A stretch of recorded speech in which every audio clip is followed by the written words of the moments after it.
안녕하세요 여러분, 필바입니다. 왠지 모르겠지만 정말 오랜만에 여러분들을 뵙는 것 같아요. 뭐 특별한 일이 있었다기보다 조금 다른 걸 열심히 하고 있었어요. 닌텐도를 사는 게 아니었는데 어쨌든 다시 정신 차리고 좀비 이야기 해봐야죠. 오늘은 많은 분들이 요청해주신 더 배터리라는 좀비 영화를 소개해드릴까 합니다. 사실 이 영화를 보면서 느낀 점은 크게 재미는 없다였어요. 우선 설정 자체부터 좀비가 느리고 두 친구가 정처 없이 떠도는 게 이야기의 전부예요. 그럼에도 이 영화는 계속해서 보게 되는 매력이 있는데 오늘은 이 부분을 여러분과 얘기해볼까 합니다.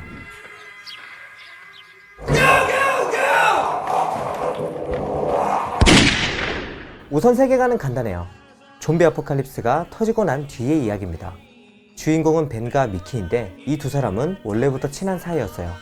둘 다 야구 선수로 생활했죠. 그러다 보니까 하루 중에 대부분을 야구를 하면서 보내요. You know, in Latin America, they don't let kids throw curveballs. They teach them the change up. It's a lot easier on the shoulder, but just as effective.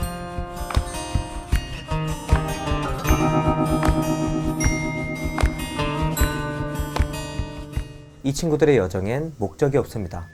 한 곳에 머무르면 그저 불안하니까 계속해서 이동하는 거죠.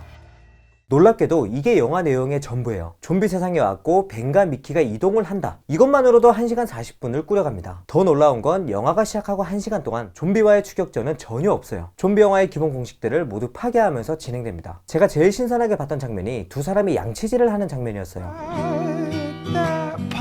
물 꺼내고 칫솔에 치약 묻히고 양치질하고 또 노래 들으면서 계속 양치질하고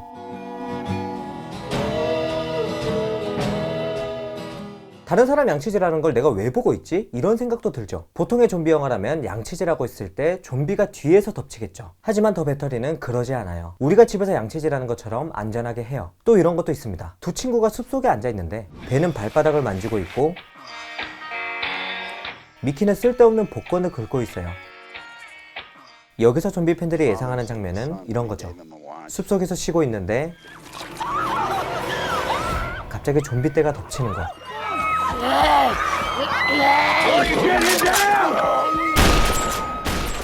근데 이 영화는 아니에요.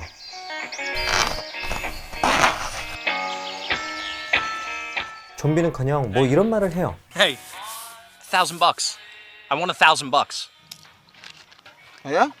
이거 뭐 당첨돼도 돈 받을 것도 없고 돈을 받는다고 해도 쓸 것도 없어요. 근데도 열심히 긁고 있습니다. 어차피 시간은 남아 돌지만 할 게 없으니까 굳이 오늘 해야 될 거라고 하면 남의 집을 둘러보는 것 뿐이에요. 이런 것들을 초반부터 보여주면서 관객들을 설득하죠. 왜냐면 실제로 하고 싶은 말이 따로 있어요. 좀비 세상에서 반대되는 생각을 가진 두 인물에 대한 이야기를 하고 싶은 거죠. 우선 벤은 그럼에도 살아가야 된다 라는 입장을 가진 인물이에요. 미키는 그 반대죠. 의욕을 조금 잃어버린 상태입니다. 그 예 중에 하나가 낚시예요. 벤은 낚시를 자주 하면서 음식도 구하고 동시에 성취감도 느끼죠. 근데 미키는 이런 식이에요. Do you want to fish for a while? No. Fish, fish, fish, more fish. 야, 널린 게 통조림이다. 의미 없는 행동 하지 마라. 이런 거죠. 미키 자체가 의욕도 잃었고 여린 캐릭터예요. 그래서 이 친구를 보면 늘 헤드셋을 끼고 있는데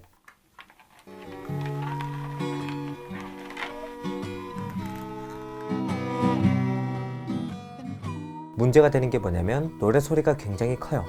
이러면 주변의 위험을 전혀 인지할 수가 없죠. 그래서 벤도 이따금씩 한마디 해줍니다. Those things are gonna get you killed, man. And maybe me too. Turn them down, will you? All right. I'm serious. I heard you, all right. 근데 조언을 해줘도 말을 안 들으니까 강제적으로 뺏기도 해요. Oh, yeah. These? Yeah, you can have them back tomorrow. Tomorrow. Yeah. Glorious. 이것만 봐도 벤과 미키의 성격을 알 수 있습니다. 벤은 현실적이지만 미키는 그 현실을 외면하는 모습을 보이죠. 그리고 그 외면의 속내엔 공포가 깔려 있어요. 좀비는 늘 벤이 죽였고 미키는 뒤에서 바라만 보고 있죠. 왜냐면 극중의 설정을 보면 자기 여동생과 어머니가 좀비에게 죽었다고 돼 있어요. 결국 이 인물은 트라우마 덩어리인 거죠. 어쩌면 친구 벤이 없었다면 일찌감치 죽었을지도 몰라요. 미키는 늘 음악으로 도피하고 벤은 미키를 꺼내오려고 노력하죠. 보다 보면 미키가 좀 답답해 보일 수도 있습니다. 도피하는 게 음악 때문이 아니기 때문이에요. 어쩌다가 길가에서 무전기를 발견하는 장면이 있습니다.